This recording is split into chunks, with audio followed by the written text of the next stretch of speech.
Hi guys, so poor Casper I got neutered yesterday and he's not impressed with his collar, and hopefully, I know he gave me kisses, hopefully this will calm him down. But look at that face, can you see that face? He is like the cutest thing ever, but he's a rascal.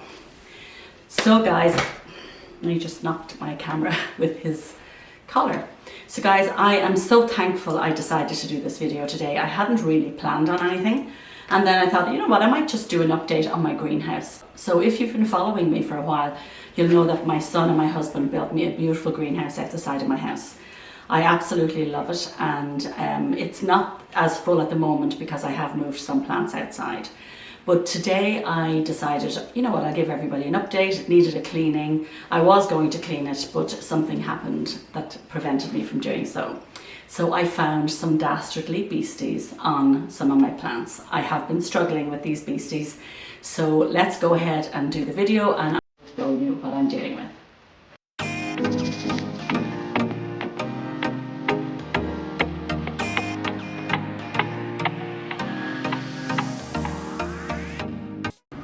Okay guys, so let's go out to my greenhouse. So it's messy, by the way, so I need to clean it, but I came out to do a little bit of maintenance work on it, and look what I found. Where are they?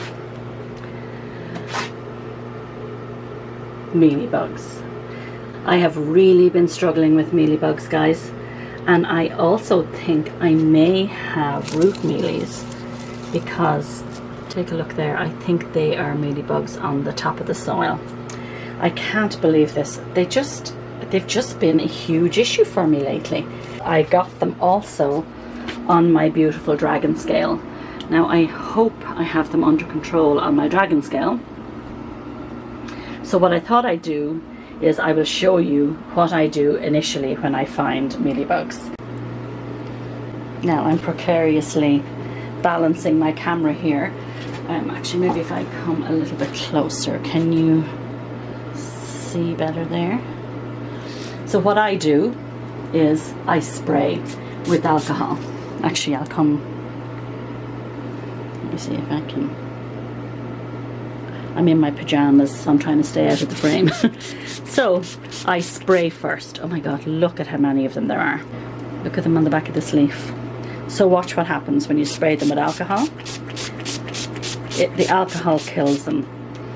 They go black. Do you see that?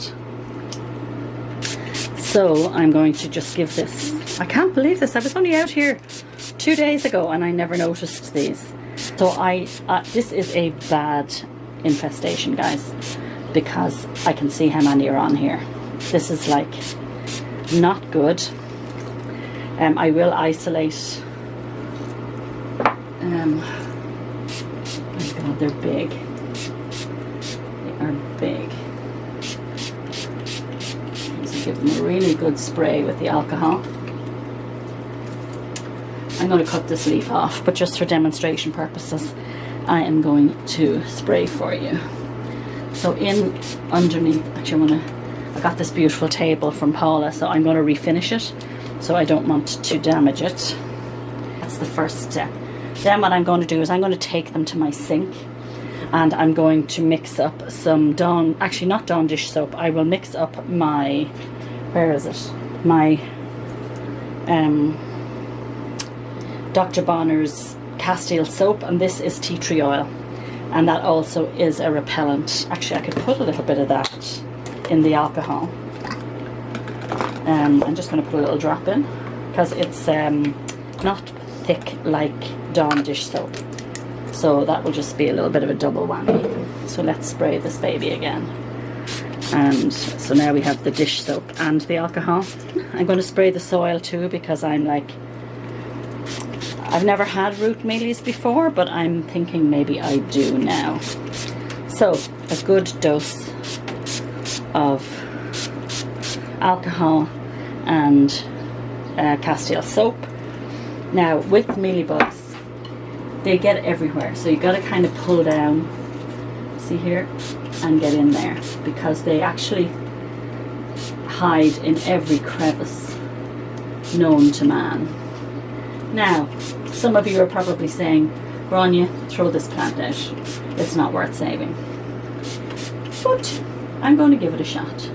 If I can't save it, I'll chuck it. But I will isolate this now. I'll put it, I do have a plastic bin in here, so I will isolate any that I find with mealybugs into that bin, and when I'm sure they're gone, then I'll reintroduce them. Okay guys, everything is treated, so now it is very messy, so please ignore all this stuff here. But here I'm going to show you is my greenhouse, and I absolutely love this piece of live edge wood that I bought a couple of months ago, and I just wanted to show you how the Monstera dubia has attached. Look at how fabulous this is. Now some people have asked me how I do this, and I just want to let you know I got a tip from Caitlin in Plant Life in the Tropics, and she said that when you start to put a piece of tape on the plant, which is what I did there, and then it will automatically, well, it doesn't always work, but it will eventually find its own way to attach. But look at how gorgeous that leaf is. Isn't that just beautiful? So here is my Epipremnum pinnatum variegata, and you can see it has attached. Can you see the root there is attached, and this one here has attached, and it is fenestrating. Now it's not super variegated. In fact, that leaf I don't think has any variegation on it, so it's not super variegated, but I'm okay with that. Like as you go down you'll see some white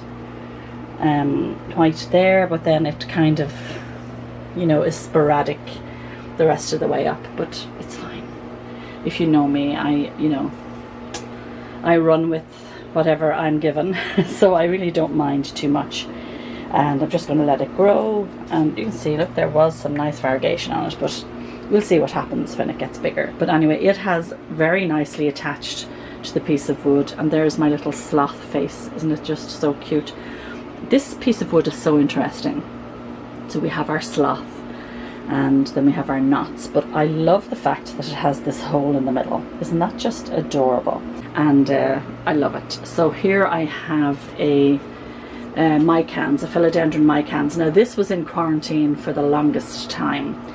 I'm not sure, was it thrips or was it mealybugs it had, but it was in quarantine for a long time, and now I've just taken it out and I have just kind of draped it up here, and you can see there it's kind of starting to attach to the wall. So the beauty of this greenhouse is I can just let the plants do whatever they need to do. They can go as crazy as they want out here, because it's not going to affect me, you know, my quality of living. My husband's not going to kill me, basically. Excuse me. So a little update on my that's a bit crooked. A little update on my booby cactus propagation. So my booby cactus was really long but really thin, so kept falling over. So that's the top cutting there, and that's the bottom. No, that's not the bottom cutting, that was the middle cutting. So they have rooted really well. Let me see if I can actually show you the roots. It's kind of hard to see them now because I just watered it, but they have both rooted very well. No new growth from this piece yet.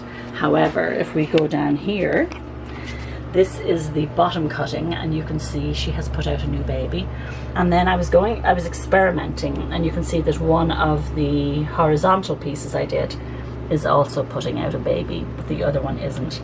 Now they actually have rooted, so I am not sure what the outcome of that's going to be, but we're just going to let them ride. There's my Stapelia. It has never flowered for me yet, but I'm hoping it will. There is my Euphorbia, is it Trigona, I think it is. And she sits here. This is a very sunny part of my greenhouse, and she always has leaves. Even in the winter she kept those leaves. This is my Sticks on Fire. I had a massive one of these, but I sold it because it was just way too big. And here is my Poor Dragon Scale that had mealybugs. Now let's have a look and see, was I able to eradicate the mealybugs on this baby? I think they are gone. Yeah, I don't see mealybugs on here anymore. What's that? Was that a mealybug? Uh-oh. Don't speak too soon. That may have been a mealybug, guys. Oh, yeah. She still has mealybugs, look. Is that a mealybug? Does she? Does she or doesn't she? Here are the new... I'm not sure if that was a mealybug. So you know what? I'm going to spray her again. And let's hope I can get rid of those. Ooh, I nearly pulled a plant out. Let's hope I can get rid of them. But isn't she gorgeous? Of course, now you can pick this up for like a couple of bucks. I paid a lot of money for this. I had it imported. I think I paid about $100 for it. Well, I think it was like $75, but with shipping it was $100. But we all have those plants, right? This here is my variegated subfustatum that I imported, but none of the leaves were coming out variegated, so I decided to chop it. I don't see any variegation in the leaf at all, but I decided to chop it, and I have some cuttings rooted, and I'm hoping that maybe it will put out some variegation, but I am not holding out too much hope for that, to be honest with you. Here's my Peru. I love the Peru. Just checking there to see if there's any mealybugs on her. I'm not seeing anything evident at the moment, so I just have to keep a very close eye on these babies. Here is my Cebu Blue, which I had in water. So again, Caitlin from Plant Life in the Tropics always grows a lot of her plants in water, so I decided to start this baby off in water, and she grew like quite well. She hasn't attached yet, but now I have just put her into pond. You can see there so I transitioned her. I did put a lot of water in the pond so as not to shock her, and just let it gradually evaporate. So let's hope that that will do okay. Here we have my lovely Adansonii. I love this plant. I have a few of these, and I think they are a gorgeous plant, and I love the splits in her leaves. There's something from above. When I water, everything falls down. Here we have my Calathea Trio Star, which has been like, I've had this for about 3 years. It's good, it's bad, it's good, it's bad. It just depends on whether I remember to water it or not. Here we have one of my Monstera deliciosa, and this one was actually what I thought was a sport. It did have a variegated leaf, but none of the new leaves have come out variegated, so I cut it away from actually, is there, like, it had a nice sectorial variegation on it, and I separated it from the rest of the cuttings, and then nothing happened. And I'm not sure if that's just leaf damage or if that's a little bit of variegation there, but anyway, if it is, it's very slight. So the leaf that actually had the sectorial has died since, so I wouldn't consider this a sport now, but it is doing beautifully. Look at that gorgeous leaf. Isn't that just stunning? So she's just here. She gets neglected like the rest of them, but isn't she beautiful? You have to, if you're a plant collector, this is a must in your collection. It's such a beautiful plant. So here again, I think this might be root mealies down there. Do you see? I did isolate the others, by the way. I have them over here. Now, I did say that it's a mess in here, so please ignore. So I treated all of these with alcohol and the Castile soap, and I've put them in here, and hopefully they will be okay. So there's a beautiful anthurium in there that I got from my friend Tatum. That is a black velvet and it's the silver one. Oh, I can't think of the name, but it's very commonplace now. My original one I paid a lot of money for. There's that dastardly syngonium, and there is the other syngonium. So I'm going to just keep an eye on them, and hopefully I will eradicate those horrible pesky mealybugs. This here is the Calathea mosaica. I had her outside last year. She got burnt, so I cut her right back to nothing. Like, literally there was nothing on this plant this spring, and it's starting to come back. Let's look up here. So this is a succulent. I think it's jade necklace. Isn't it just the cutest? Look at how she hangs down here.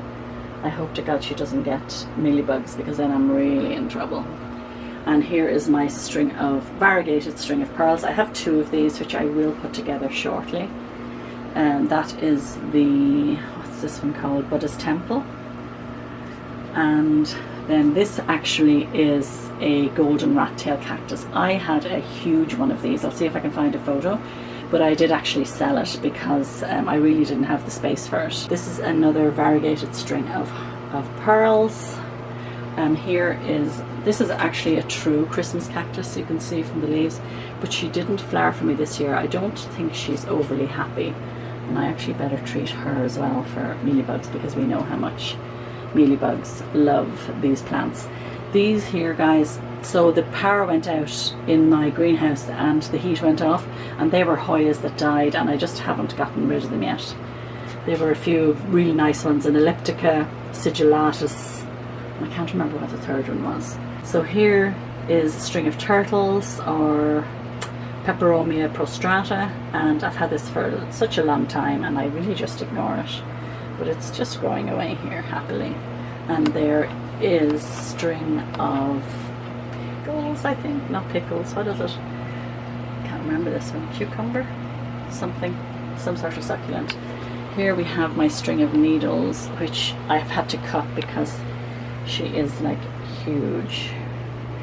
I actually cut her back last year. She just grows like crazy in here. This is my Hoya Shepherdii, and she's a bit backlit there, guys, but I'm just showing you the length of her. She is doing amazing. These are the ones I really worry about getting mealybugs, but anyway, we'll see what happens. And here is my Curtisii. So wait till you see the length of this. This is just crazy. She goes all the way down there. Isn't she enormous? Over here I have Begonia, which one is this? Sophia, I think. Begonia Sophia.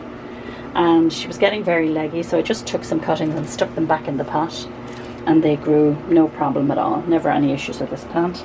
There's the succulent flapjack. Sorry, there are my lights that I use in the winter, and I haven't even put them downstairs yet. This here is the most gorgeous jade, and when I bought it, it was like so orange. The edges were so orange, but it's just not getting enough light for it to orange up.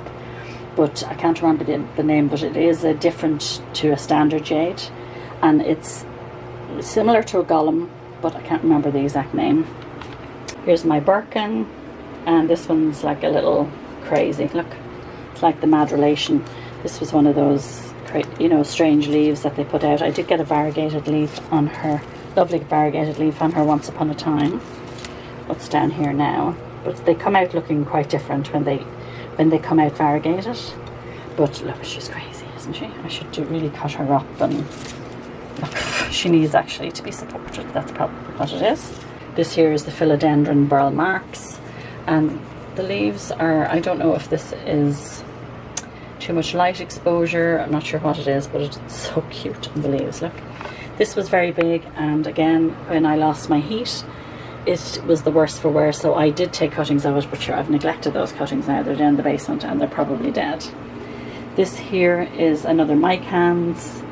It was just a homemade trellis I made, and this was actually, you can see here it's starting to do it again. More of it was actually growing up the wall, but then I lost this fell off the wall, so I lost my L, so I'm booding my jungle one plant at a time. This fell off the wall and knocked the pieces off, but I'm hoping that this will cover this whole wall. This is the side of my house. So let's do another quick pan of my greenhouse. This of course is my favorite piece. I just love it. And then we have my shelves here. I need to do a good cleaning. And then I have my lovely swing that my husband bought me for Valentine's Day, but you can tell I haven't sat in it in a while because the lights are there. Here is my isolation box. These beautiful babies. And I do have 2 fans in here, so when it's really hot, it can get like up to 40 degrees in here. So at the moment I just have this small fan and the window open, but when it gets really hot I also run this. So these are extractor fans, so they extract the heat from the greenhouse. So guys, I hope you enjoyed the video.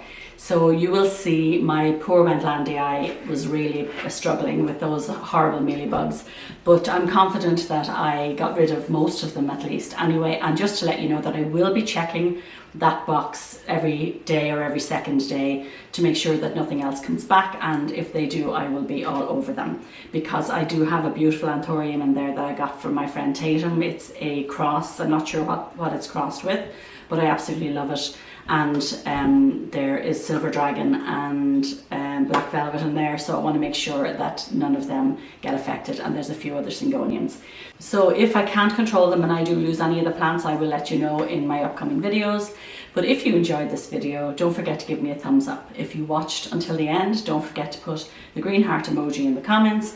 And thank you all so much again for giving me some time out of your day. I truly appreciate it. Take care, and I hope you have a wonderful day and weekend ahead.